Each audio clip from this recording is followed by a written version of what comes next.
তরিতার কাছ থেকে গজাননের গয়না উদ্ধার করে তরিতাকে পুলিশের হাতে তুলে দিল সুধা। হ্যাঁ বন্ধুরা, আমরা এমনটাই দেখতে পাবো শুভ বিবাহ ধারাবাহিকের আগামী পর্বগুলোতে।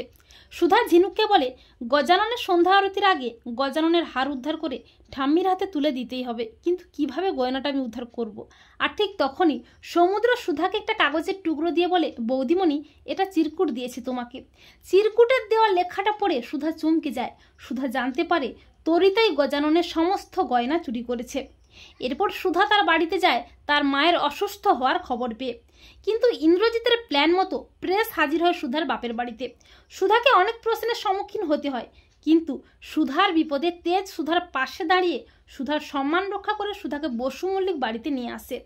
আর এটা দেখে তরিতার চক্ষুতে চড়ক গাছ। এরপর ঠাম্মি সুধাকে বলে, কি সুধা, গজাননের গয়নাগুলো কোথায়? তখন সুধা বলে, কি তরিতা, তুমিই তো ভালো বলতে পারবে গজাননের গয়নাগুলো কোথায়। তখন তরিতা আমতা আমতা করে বলে, আমি কি করে জানবো দিদিভাই। তখন সুধার প্ল্যান মতো বসু মল্লিক বাড়িতে হাজির হয় পুলিশ। আর পুলিশ দেখে তরিতা ভয়ে সব সত্যি নিজের মুখে স্বীকার করে, এমনকি গজাননের গয়নাগুলোও ঠাম্মির হাতে তুলে দেয়। আর ঠাম্মি তরিতাকে আচ্ছা করে চড় কষিয়ে পুলিশকে বলে, অফিসার ওকে অ্যারেস্ট করে এক্ষুনি থানায় নিয়ে যান। আর ঠাম্মি সুধাকে বলে, বড়নাথ বৌমা, তোমাকে আমি ভুল বুঝেছি, কিন্তু তোমার জন্যেই গজাননের গয়নাগুলো উদ্ধার হয়েছে, তাই তোমার হাত দিয়েই গজাননের আরতি হবে। তো বন্ধুরা, তোমরা এটাই চাও তো যে সুধা যেন তরিতার কাছ থেকে গয়নাগুলো উদ্ধার করে তরিতাকে পুলিশের হাতে তুলে দেয়?